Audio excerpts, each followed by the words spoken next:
From his birthplace in Indiana to his rise to kitchen stardom, from his imminent death, this is the True Hollywood Story. The Colonel was born Harley David Sanders on September 9, 1890 in Henryville, Indiana. He was born to William Sanders and Margaret Ann Dunleavy in 1890. Harlan's father died. He was 6 years old. The death of my father forced my mother into the workforce. It was a difficult time for us. While Mom was away, I took care of the younger ones. During that time, I learned to cook. That's probably what inspired me to create food for the public. From 1900 to 1924, Harlan held a variety of jobs. Some of these included farmhand, streetcar conductor, army private in Cuba, blacksmith's helper, rail yard fireman, and insurance salesman.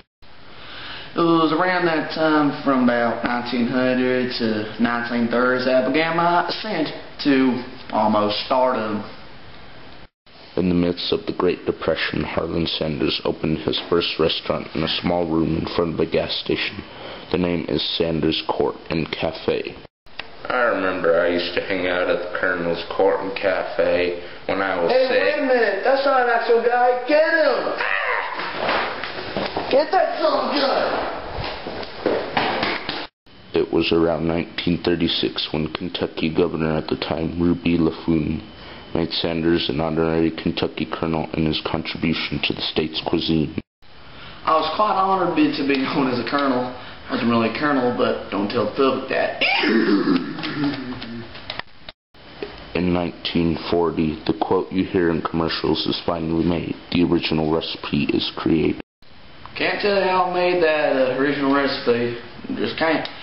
But it's the main part of good taste to the chicken. Chicken. I'm gonna go get me some.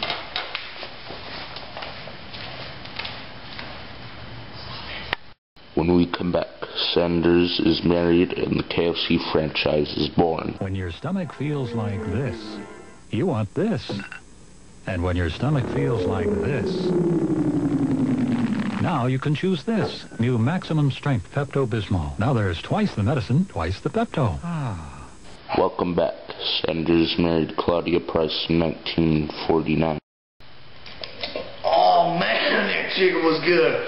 Oh man. Oh yeah, we're talking about my wife. She was just the best thing in my life. Without her, I'd probably still be a lonely old man. I'm so alone.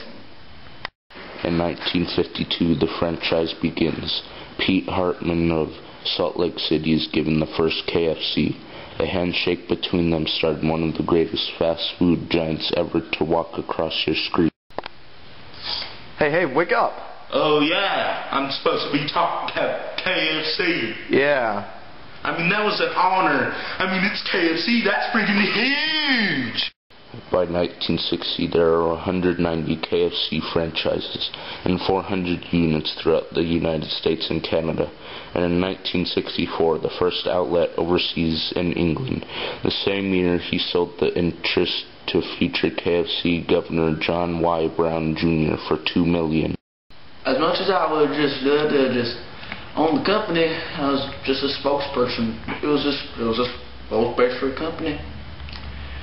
I miss the chicken. The franchise went public in 1966. Then in 1969, it's listed on the New York Stock Exchange. That was when the company got big, when it went public and was on like the New York Stock Exchange. I mean, it was like the highlight of my career, man. I mean, it was just freaking huge. Chicken.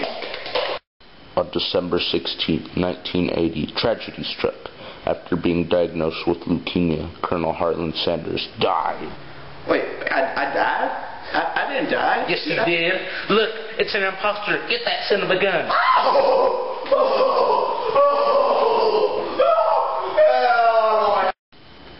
This has been the True Hollywood Story on Colonel Sanders. Come on, guys. Come up with something better. Good.